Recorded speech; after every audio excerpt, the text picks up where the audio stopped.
নারীদের উপরে যদি একটু জোর দেওয়া যায় তাহলে ডেফিনেটলি অনেক ভালো করবে নারীরা। হ্যাঁ, তো একটা এই যে সালাউদ্দিন সাহেব যে রয়েছিল অনেকদিন দীর্ঘ এই 16 বছর কিভাবে ছিল সে? সে ওই যে ডিস্ট্রিক্ট থেকে একজন করে প্রতিনিধি, ক্লাবের থেকে একজন প্রতিনিধি, এগুলো কিভাবে জানি সে ম্যানেজ করে ফেলতো। যেকোনো ভাবে এটা বলা ঠিক না আমার ইয়েতে উনি তো কিছু, কিছু বিষয় রয়েছে ধরুন ফুটবলে এখন স্পন্সররা এগিয়ে আসতে চায় না। ক্রিকেটার স্পন্সর করে অনেকে বেশি কিন্তু ফুটবলে স্পন্সর পাওয়া যাচ্ছে না। এবং তাবিদ আউয়ালকে তো আমি ব্যক্তিগতভাবে চিনি। He is a very nice person এবং অনেস্ট লোক। এবং এই ধরনের মানুষ যদি ফুটবলে কাজ করে আগামীতে ফুটবলের যে ভবিষ্যৎ অনেক ভালো এবং আশা করি বাংলাদেশ দল ভবিষ্যতে ভালো করবে। মুসলমানদের জীবনে ইসলাম তো একটি মানে রমজান একটি গুরুত্বপূর্ণ মাস ডেফিনেটলি আমি বলবো যে এই মাসে ১ মাস সিয়াম সাধনার পরে খুশির একটি ঈদ আসে। এটা সবার জন্য আনন্দের এবং বিশেষ করে মুসলমানদের জন্য ২ টা ঈদ এই যে ঈদুল ফিতর এবং ঈদুল আজহা দুটোটাই একটা আনন্দের। সো ঈদে সব আত্মীয়স্বজনের সাথে দেখা হয়, বন্ধু-বান্ধবের একটা মিলন মেলা হয়। সর্বোপরি ভালোই লাগে। স্টেডিয়ামে তো অবশ্যই ভালো খেলা থাকলে অবশ্যই যাই ডেফিনেটলি। তো ফুটবলে তো আগের মতো সেই জৌলুস নেই। তারপরেও ভালো খেলা হইলে ডেফিনেটলি আমি স্টেডিয়ামে যাই খেলা দেখতে। আসলে ফুটবল একটু মারাত্মক জনপ্রিয় ছিল। আমি বলব যে স্টেডিয়ামে উপচে পড়া দর্শক ছিল এবং সারা দেশ ২ ভাগে বিভক্ত হয়ে যেত। আমার মনে আছে যে মোহামেডান আবাহনীর হ্যাঁ, মোহামেডান এবং আবাহনী যখন খেলা থাকতো যে সারা দেশ ২ টা ভাগে ভাগ হয়ে যেত। এমনকি পরিবারের মধ্যে ২ ভাইয়ে ভাইয়ে বাপে ছেলে এরা আলাদা যদি কেউ মোহামেডান সাপোর্টার কেউ আবাহনী সাপোর্টার তো এই ধরনের অনেক হইতো উত্তেজনা হতো। তো আমরা স্টেডিয়ামে যেন উত্তেজনা দেখতে পেতাম সারা দেশে মফস্বলে পর্যন্ত এটার হতো। যখনই কোনো দল হারতো বা কেউ জিততো সে উল্লাস ফেটে পড়তো। আবার যারা হারতো তারা দেখা গেছে অনেক সময় মারামারিতে লিপ্ত হতো। এইসব নিয়ে ছিল ফুটবলের একটা আনন্দঘন মুহূর্ত। একটি জৌলুস ছিল। কিন্তু বর্তমানে সেই জৌলুসটা নেই। আমি মনে করি যে ধরতে গেলে ১৬ বছর বা ১৭-১৮ বছর ফুটবলের যে দৈন্যদশা, ফুটবল একটি আ মানে আইসিইউতেই বলতে গেলে ফুটবল। এখন ফুটবলের নতুন জাগরণ সৃষ্টি হবে বলে আশা করি যে নতুন আপনারা জানেন যে ইতিমধ্যে হামজা চৌধুরী এসেছে বাংলাদেশ দলে খেলার জন্য। আরও কিছু এর আগে তো জামাল ভুঁইয়াও এসেছিল এবং বেশ কিছু প্রবাসী যারা ফুটবলাররা ভালো খেলে তাদেরকে আনার চেষ্টা করছে নতুন কমিটি। আপনারা জানেন নতুন কমিটি হয়েছে। নতুন কমিটিকে আমি অভিনন্দন যে এরকম তারা যে স্টেপ নিয়েছে। তো আমি আশা করি সামনে ফুটবলের নবজাগরণ হবে এবং হামজা চৌধুরীর উপস্থিতি অন্যান্য খেলোয়াড়দের মরালি বুস্ট আপ করবে এবং মনোবল বাড়িয়ে দেবে এবং আগামীতে বাংলাদেশ ফুটবল দল ভালো করুক সেটা অবশ্যই আমি চাবো একজন ফুটবলার হিসাবে। এবং আমি মনে করি যে বাংলাদেশ দলের এখন যে রেটিং রয়েছে তো ডেফিনেটলি রেটিং আরো ভালো করুক সেটা আমি চাবো। কারণ আমাদের সময় দেখা গেছে মালদ্বীপ, ভুটান এরা অনেক মানে আমাদের কাছে অনেকগুলো হারতো। কিন্তু বর্তমানে আমরা তাদের কাছে এখন হারি।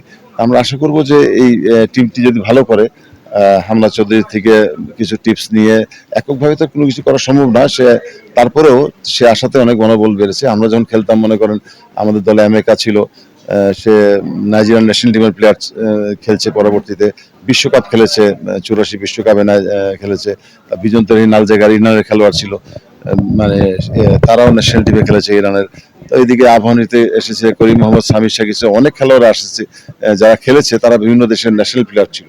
তো ওই সময় আমাদের আমি মনে করি যে স্ট্যান্ডার্ড অনেক হাই ছিল। তো আশা করি হামজা চৌধুরীর উপস্থিতিতে দেশে একটি ফুটবলের নতুন জাগরণ ঘটবে। আসলে এইটা হঠাৎ করে হয়নি। এটা যখন আমরা রিটায়ার্ড করলাম ৯০ দশকের শেষের দিকে ধরতে গেলে ২০০০ সাল পর্যন্ত মোটামুটি বা ২০০৪-৫ পর্যন্ত একটু পপুলার ছিল। কিন্তু ২০০০ সালের পরে হঠাৎ করে ক্রিকেটের উত্থান আমার মনে হয় নতুন জেনারেশনকে ক্রিকেটের দিকে একটু ধাবিত করেছে। ক্রিকেট মানে যদিও ক্রিকেট তো very few countries of the world they are playing cricket. আপনার ফুটবল তো অনেক বড় পরিসরে খেলা হয়। তারপরেও বাংলাদেশ দল ক্রিকেটে বেশ কিছু বড় বড় দলকে যখন এই পাকিস্তানে হারাইলো, ইন্ডিয়ারে হারাইলো, এই সাউথ আফ্রিকার হারাইলো, তো একটা হ্যাঁ সব দেশকে যখন হারার পরে টেস্ট স্ট্যাটাস পেলো এরকম দেখা গেছে যে এই জেনারেশনটা একটু ক্রিকেটের দিকে ঝুঁকে গেছে আমার যেটা দৃষ্টিকোণ থেকে। এবং ফুটবলের দর্শক স্টেডিয়ামে এখন আর হয় না। আর অনেকে বলে যে ভাই আপনাদের সময় যেই স্ট্যান্ডার্ডের প্লেয়াররা ছিল আপনারা যে স্ট্যান্ডার্ডে খেলতেন পরবর্তীতে সেরকম আপনাদের রিপ্লেসমেন্টে যারা আসছে সেরকম স্ট্যান্ডার্ডের প্লেয়ার আসে নাই। আমার মতো একটা প্লেয়ার হয়তো বেরোয় নাই বা সাব্বির মতো একটা মিডফিল্ডার নাই। অথবা এদিকে ধরেন মুন্নার মতো একটা খেলোয়াড়, সেখানে আসলাম ভাই খেলেছে, সালাম মুর্শিদি ছিল, অনেক ভালো ভালো প্লেয়াররা ছিল, এরকম কোয়ালিটি প্লেয়ার আর আসে নাই, এই কারণে হয়তো ফুটবলের এই দ্বন্দ্বটা হতে পারে। আসলে নারী ফুটবলার ডেফিনেটলি তাদের অবস্থান থেকে তারা ভালো করছে, এবং আমি মনে করি যে নারীদের উপরে যদি একটু জোর দেওয়া যায় তাহলে ডেফিনেটলি অনেক ভালো করবে নারীরা। তো কিছু কিছু বিষয় রয়েছে, ধরুন ফুটবলে এখন স্পন্সররা এগিয়ে আসতে চায় না, ক্রিকেটার স্পন্সর করে অনেকে বেশি, কিন্তু ফুটবলে স্পন্সর পাওয়া যাচ্ছে না, যে কারণে এখানে ফান্ড কিন্তু অনেক বড় বিষয়।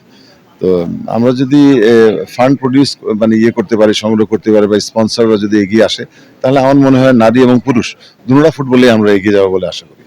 এটা তো আসলে নির্বাচন মাধ্যমে সভাপতি নির্বাচিত হয়। তো এইবার তো আসলে আমি নির্বাচন নিজেও দাঁড়িয়ে, ফুটবলে যে দৈন্যদশা হয়েছে এখন, মানে অলরেডি মাইনাস পর্যায়ে চলে গেছে, এখানে ফুটবলটিকে ধরে আবার ঢেলে সাজানো কিন্তু খুবই মুশকিল। তারপরেও বর্তমান কমিটিকে আমি অভিনন্দন জানাচ্ছি যে তারা আসলে নতুন যে উদ্যোগ নিয়েছে, বিভিন্ন দেশে প্রবাসী যারা ভালো ফুটবলার আছে তাদেরকে নিয়ে এই যে একটা মানে ভালো দল গঠন করার যে ইচ্ছা পোষণ করেছে, এবং বিশেষ করে যে স্কুল ফুটবলের উপরে তারা এখন জোর দেওয়ার চিন্তা ভাবনা রয়েছে। অনূর্ধ্ব-17 একটি লীগ হবে, সেই লীগ কমিটির আমিও মেম্বার। তো আমি আশা করি যে এই তরুণদের মধ্যে থেকে ভালো খেলার উঠে আসবে, দেশ ও জাতির মুখ উজ্জ্বল করবে।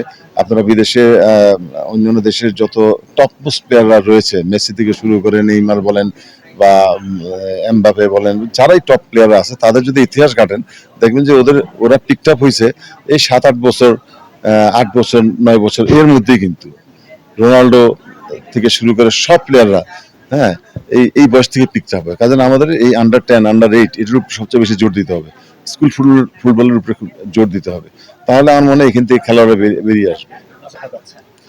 এইটা হয়েছে কি, বাংলা এটা হয়তো একটা পরিবেশ পরিস্থিতি, অনেক সময় দেখা যাচ্ছে যে এখানে অনেক ভোটাররা রয়েছে, বিভিন্ন ডিস্ট্রিক্ট ভোটাররা। তো এখন এখানে যারা এদের পিছনে অনেক অর্থ ব্যয় করতে হয়। এই যে সালাউদ্দিন সাহেব যে রয়েছে অনেকদিন দীর্ঘ এই 16 বছর কিভাবে ছিল সে, সে ওই যে ডিস্ট্রিক্ট থেকে একজন করে প্রতিনিধি, ক্লাবের থেকে একজন প্রতিনিধি, এগুলো কিভাবে জানি সে ম্যানেজ করে ফেলতো যে কোনো ভাবে, এটা বলা ঠিক না আমার, যেহেতু উনি তো আমার বড় ভাই। তো এইভাবে সে ম্যানেজ করে হয়েছে। এখন দেখা গেছে যারা অর্থ ব্যয় করছে তারাই ইলেকশনে দাঁড়ায় বেশিরভাগ, এবং তারাই পোস্ট, বড় বড় পোস্টগুলি করছে। তবে আমি আশা করি এখন তো অনেক খেলোয়াড় রয়েছে, এবং যারা কর্মকর্তারা রয়েছে তারাও খুবই ভালো এবং অনেস্টলিকে তারা কাজ করবে। এবং তাবিদ আউয়ালকে তো আমি ব্যক্তিগতভাবে চিনি, is a very nice person এবং অনেস্ট লোক, এবং এই ধরনের মানুষ যদি ফুটবলে কাজ করে, আগামীতে ফুটবলের যে ভবিষ্যৎ অনেক ভালো, এবং আশা করি বাংলাদেশ দল ভবিষ্যতে ভালো করবে ইনশাল্লাহ। এখন ফিটনেসের ব্যাপারে তো আমি বলতে পারবো না, এটা তো কোচ সে ট্রেনিং করছে। এখন যদি সব খেলোয়াড়রা যদি ফিট থাকে, তো আমি ডেফিনেটলি আমি মনে করি যে একটা ভালো রেজাল্ট করবে বলে আশা করি, এবং জয়ের ক্ষেত্রে আমি বাংলাদেশকে এগিয়ে রাখবো এক্ষেত্রে। এটা ভেঙে যাওয়ার কিছু নাই, হামজা চৌধুরী তো একজন ডেফিনেটলি ভালো প্লেয়ার, বা ইংলিশ প্রিমিয়ার লিগের একটা প্লেয়ার, প্রথম একটা প্লেয়ার যে বাংলাদেশ দলকে রিপ্রেজেন্ট করতেছে। তো এই যে এইটা তো তার সবারই মনোবল বেড়ে যাওয়ার কথা যে আমাদের সাথে একজন ভালো প্লেয়ার আছে, এটা আরো আমার মনে হয় ভালো হবে, এটা সবাই আনন্দেই আছে। এটা আমি একটু আগে যে বলেছি যে মনে করেন ট্যালেন্ট হান্টিং এর মাধ্যমে করতে হবে, এবং এটা আমাদের দেশে ধরুন বিকেএসপির মতো এরকম প্রত্যেকটা থানা বা জেলা লেভেলে করতে হবে। বিকেএসপি এরকম একটা দুইটা দিয়ে হবে না, এটা একদম টোটালি সরকারি একটা পর্যায়ে নিয়ে গিয়ে আপনার মনে করেন এটা আন্ডার 6, আন্ডার 8, আন্ডার 10 এর মধ্যে বেশি জোর দিতে হবে। অর্থাৎ ক্লাস 1 থেকে যেটা শুরু করে, এখান থেকে শুরু করতে হবে, যে খেলোয়াড় বাসে ভালো খেলোয়াড়দের নিয়ে এটা বিকেএসপি গঠন করতে হবে, তাহলে আমার মনে হয় প্লেয়াররা উঠে আসবে। তো আসলে আমি যেটা বলবো যে সে তো ভোট ম্যানেজ করে যেভাবে হোক এই 16 বছর সে ছিল, প্রথমে আমরাও সাপোর্ট করেছি তাকে, কিন্তু পরবর্তীতে দেখা গেছে উনি টাকা পয়সার অনেক মিসইউজ করেছে, যেটা আমরা পত্রিকার মাধ্যমে দেখেছি। এবং আপনারা জানেন যে এই বাংলাদেশে এই প্রথম সভাপতি যে মনে করেন যাকে দুদক